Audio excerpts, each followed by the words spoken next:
Sahabat-sahabat Batam Gospel Center yang terkasih, salam jumpa kembali. Setiap tanggal 9 November, Gereja Katolik merayakan pesta pemberkatan Gereja Basilik Lateran. Jika biasanya gereja memperingati dan merayakan hidup dan kesucian seseorang manusia, kali ini gereja merayakan unsur fisik, material, benda mati, gedung. Kok bisa? Langsung saja mari kita cek informasi-informasi berikut ini.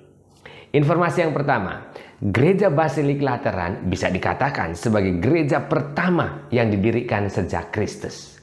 Kita tahu sekitar 3 abad lebih setelah Kristus, para murid dan pengikut Yesus Kristus dikejar, dibunuh, dan dihambat dalam usaha mewartakan iman oleh para kaisar Romawi yang kafir.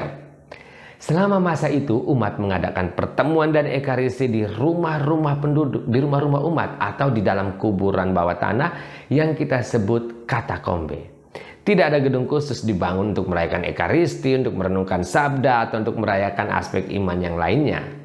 Hingga pada tahun 313, Kaisar Konstantinus menjadi Kristiani dan mengumumkan Edik Milano atau Maklumat Milan yang mengizinkan semua warga kekaisaran bebas beragama dan beribadah.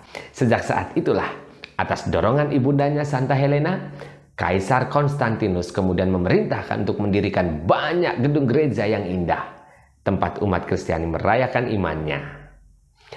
Nah, gedung gereja pertama yang didirikan adalah yang kita kenal sekarang dengan Gereja Basilik Lateran. Informasi yang kedua, nama asli gereja ini adalah Basilik Agung Penebus Maha Kudus.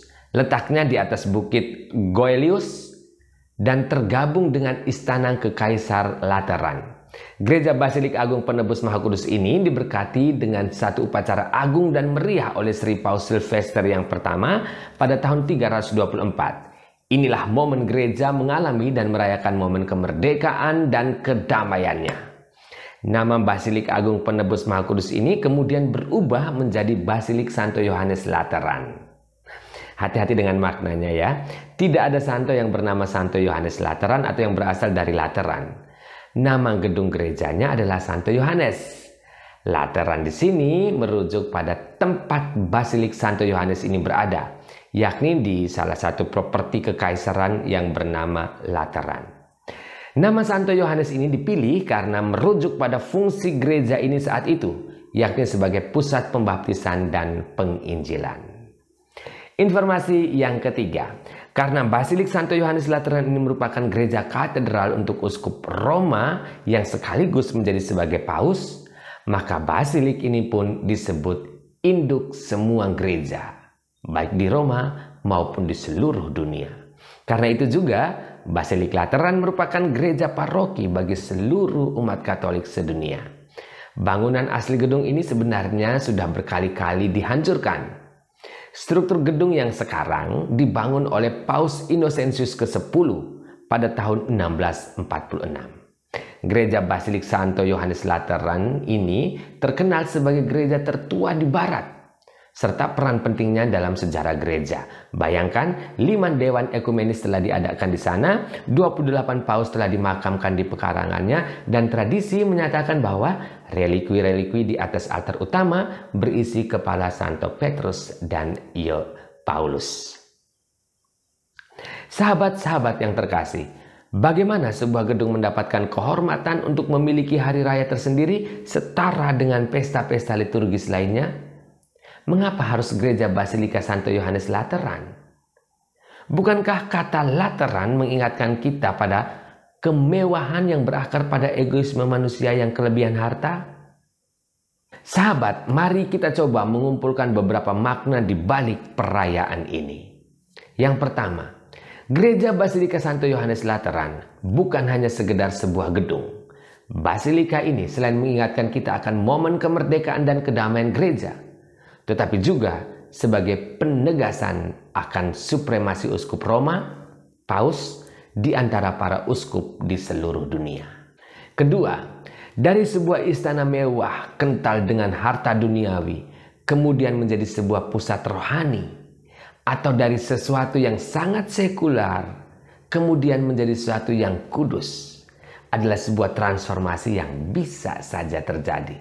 Allah dalam kuasanya bisa menggunakan apa saja untuk menegakkan kerajaannya di dunia ini demi penebusan manusia. Hal ini mengingatkan kita akan diri kita sendiri, akan pertobatan kita sendiri, yang semula adalah anak-anak duniawi dari dunia, kemudian diangkat menjadi anak-anak Allah dan ahli warisnya. Pesan yang ketiga, gereja bukanlah hanya bangunan.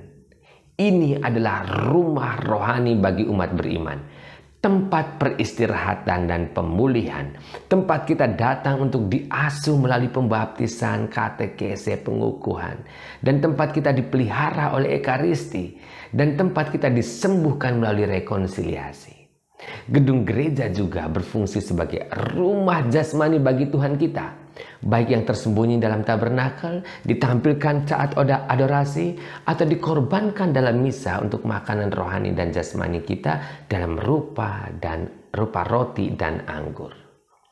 Sahabat, sebagai umat Katolik, iman kita juga bersifat fisik. Pengajaran gereja mempengaruhi cara kita menjalani kehidupan fisik kita, di mana kita melakukan tindakan fisik sebagai penanda iman kita.